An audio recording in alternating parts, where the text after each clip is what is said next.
Deixe o seu like, se inscreve no canal e ative o sininho das notificações para não perder nada. Galera, é de graça. Você não fica de fora das novidades do canal. Olá, meus jovens. Você está no podcast Ponto e Vírgula. Não se esqueça de se inscrever em nosso canal, pois assim você está, além de ajudar o nosso canal no YouTube, você assim não perderá os novos conteúdos semanais.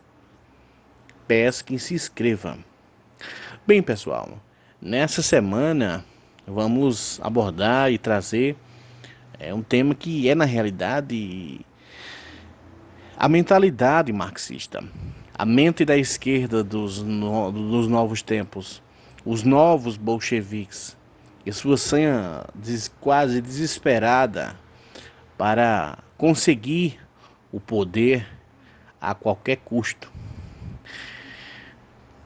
O processo de dominação do Partido dos Trabalhadores no Brasil baseia-se em conceitos de hegemonia, controle social, divisão de classes sociais e controle de todos os segmentos, uma espécie de adaptação às novas culturas, às novas linguagens e implementação de narrativas, sobretudo a destruição de conceitos como família, fé, religiosidade, que na verdade são conceitos que norteiam a base de nossa sociedade.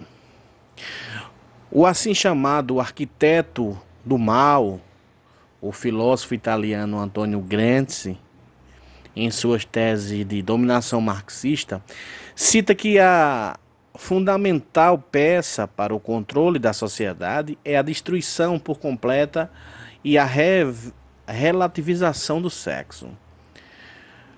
Como vemos hoje, como a teoria de gênero, o que é, do ponto de vista biológico, torna-se um absurdo por completo. O marxismo é uma doutrina sociológica, filosófica e política baseada no materialismo histórico e dialético, no pensamento socialista científico criada por Karl Marx e Friedrich Engels. Em síntese, suas obras foram editadas após sua morte e publicadas nesse sentido. Uma das obras que merecem maior destaque é Cadernos do Cárcere. Na obra, Gramsci desenvolve conceitos como intelectual orgânico e hegemonia, dentro de vários outros conceitos que ele lá desenvolve. Ao desenvolver tais conceitos como hegemonia, o filósofo tenta traçar uma linha diferente da que foi proposta por Karl Marx. Para Gramsci, a hegemonia estaria ligada estritamente à dominação da burguesia sobre a massa. Porém, essa dominação não seria por meios convencionais e muito menos pela obrigação de ideias. Assim, a partir de instrumentos de domínio, como os meios de comunicação, por exemplo, a burguesia traça caminhos para que o Gramsci possa implementar sua agenda de lavagem cerebral. Todas as noções de pedagogia crítica e instrução ou instrumentalização popular de Gramsci foram teorizadas e praticadas por várias e várias décadas por Paulo Freire no Brasil. Aquele mesmo que só enxerga opressores e oprimidos em sala de aula, que defendia o fim da hierarquia, do saber e do ensino do conteúdo objetivo. O marxismo cultural é justamente a transformação da sociedade por meio de mudança de valores e de uma espécie de instrumentalização marxista. Uma vez que a superestrutura já tivesse construída ou foi construída por Paulo Freire, não havia nenhuma oposição à revolução. Na verdade, o que se entendia, o que se imaginava, é um período de intensa reforma não revolucionária. Vamos entender um pouco desse conceito de hegemonia. No dia 9 de novembro de 2014, pós-eleições de 2014, um documento divulgado pela Comissão Executiva do Partido dos Trabalhadores, com diretrizes para o segundo governo da presidente Dilma. Nesse documento, o PT defendia, em determinado trecho, que é urgente construir uma hegemonia de pensamento nacional, uma hegemonia marxista. Segundo a acepção de Grant, hegemonia é uma dominação consentida, especialmente de uma classe social ou nação sobre os seus pares. Para entender mais esse processo de massificação ou doutrinação, primeiro você separa a sociedade entre nós e eles, como o PT fez.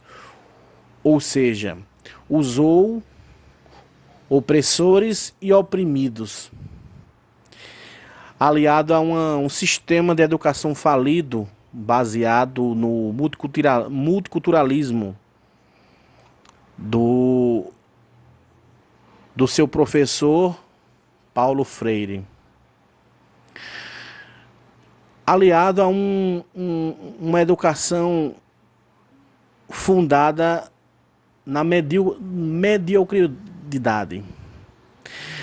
Daí então você cria uma casta de zumbis ideológicos. E para controlar o povo, basta apenas controlar o que essas pessoas pensam, controlar sua educação e suas crenças. E para a esquerda, manter a submissão cultural, política, intelectual e financeira é a arma de controle que o PT usa e sempre usou para controlar de forma massiva a sociedade e a informação. Dentre as frases e pensamentos de Antônio Grant está, abre aspas, em vez de tomarmos de forma violenta o poder por uma organização monolítica, ou seja, um partido, prego a lenta penetração da esquerda na administração estatal e nos órgãos de formação de opinião pública, por meio de redes flexíveis de colaboradores informais, ou seja, os conhecidos militantes políticos. Além de uma criação do que ele mesmo chama de intelectuais orgânicos, são aquelas pessoas que passam por um certo processo de doutrinação e para essa casta de pessoas está resguardado o poder de passar adiante sua filosofia, ou seja, os professores da Universidade Federal que passam para os alunos que viram professores, que passam para outros alunos, e assim é passado esse tipo de ensinamento. Para os teóricos desse tipo de pensamento, que para eles é quase um pensamento divino, suas teses e feitos são eivados de uma espécie de iluminação quase divina. Para esse exército formado nas faculdades federais, nas escolas, através da doutrinação, como responsável por destruir os valores culturais em que se assentam nossas tradições mais caras, a família, a igreja, a escola, o Estado, a pátria, a nossa nação. A esquerda é como uma espécie de doença, um câncer, que começa a tomar espaço pouco a pouco e vai dominando de forma hegemônica a sociedade e a opinião das pessoas. Já se infiltraram em todos os segmentos sociais que se puderem ter entendimento. Dividiram a sociedade, criaram o ódio, relativizaram o sexo biológico. Agora querem, inclusive, mudar a linguagem para uma linguagem neutra. Transgrediram nossa juventude, tomaram parte da Igreja Católica, se apossaram de uma parte significativa da imprensa que hoje milita através de jornais, sites, programas de TV, internet, blogs, enfim. Na verdade, eles detêm toda a informação, são donos da informação. São os donos da opinião que eu e você vão escutar, nossos filhos vão escutar. Ou você se adequa a esse pensamento ou status quo, o que muitos teóricos chamam de politicamente correto, ou você é sumariamente jogado às gulags do esquecimento, aos calabouços do banimento, inclusive de redes sociais. E são essas redes sociais que são dominadas de forma irrestrita por essa massa, essa casta da sociedade, que foi sumariamente doutrinada por anos a fio. A esquerda se apoderou do poder e falsamente vendeu uma ilusão de bem-estar social, de democracia, de defesa do Estado de Direito, quando na verdade todos nós sabemos que a esquerda jamais lutou nenhum dia por a implementação de uma democracia. A democracia que eles querem é a democracia em que eles estejam de forma irrestrita no poder. A esquerda do Brasil são como uma espécie de vermes que se alimentam de um cadáver. Em resumo, a esquerda usa a fragilidade intelectual de um certo segmento da sociedade para implementar uma espécie de agenda de poder, onde todos eles apenas repetem frases, teses e narrativas, como, por exemplo, luta contra o autoritarismo, disputas contra o imperialismo material, disputa contra uma espécie de fascismo imaginário. São essas narrativas que eles se utilizam dentro de uma espécie de calabouço intelectual que a esquerda fomentou no Brasil, que segregou milhares e levou uma geração inteira a brigarem e a ser um exército do ódio. Chamam todos que não concordam com suas teses de fascistas. Mas o que na verdade é o fascismo? A tese central dessa ideologia é que não existe nada fora do Estado, tudo dentro do Estado, ou seja, o Estado domina completamente a dinâmica social. E é exatamente essas pessoas que defendem esse mesmo tipo de ideologia fascista, mas chamam outros que não concordam com suas teses de seres o que na verdade eles são. Talvez isso seja um tipo de transtorno de caráter ou um transtorno mental.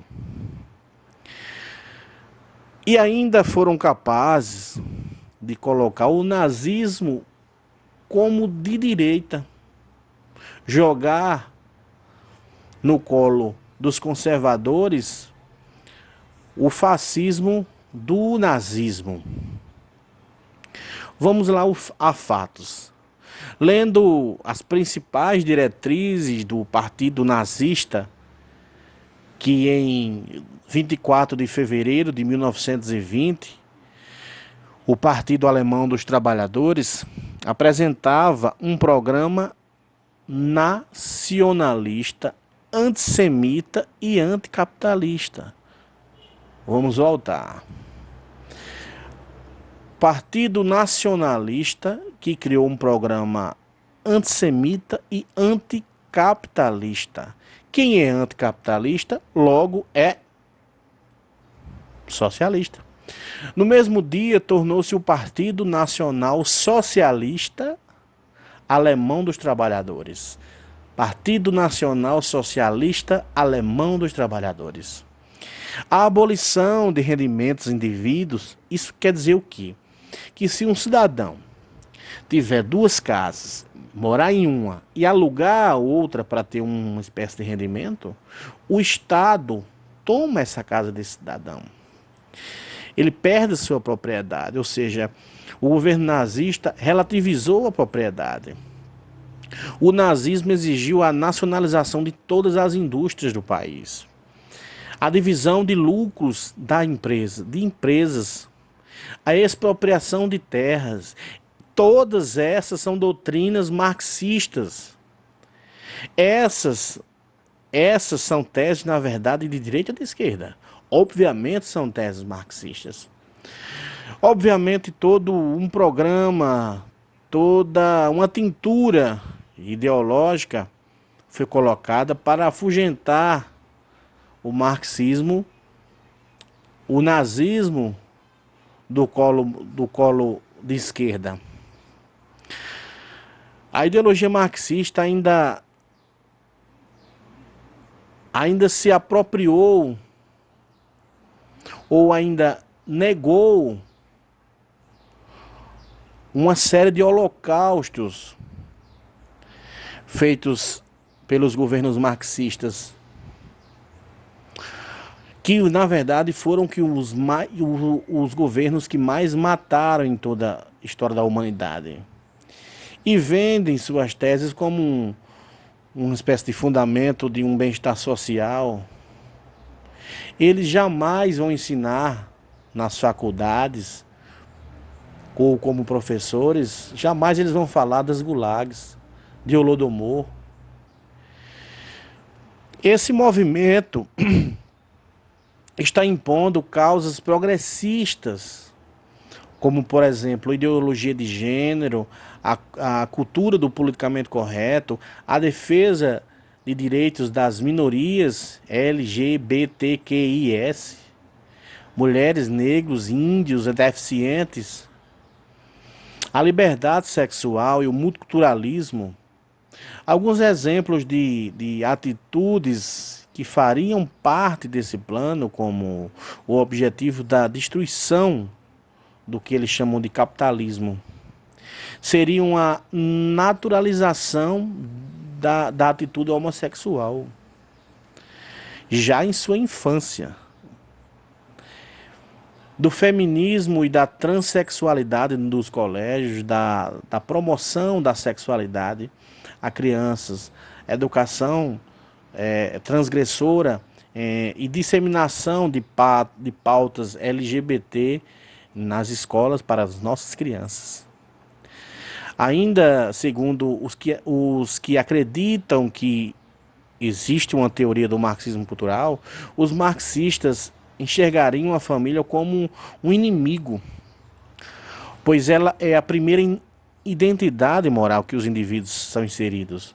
Por isso, acredita que um dos objetivos do marxismo cultural seria a destruição da família e das bases culturais e tradicionais do Ocidente, com uma subversão a princípios cristãos e a valorização do multiculturalismo homossexual e outros valores considerados degenerados.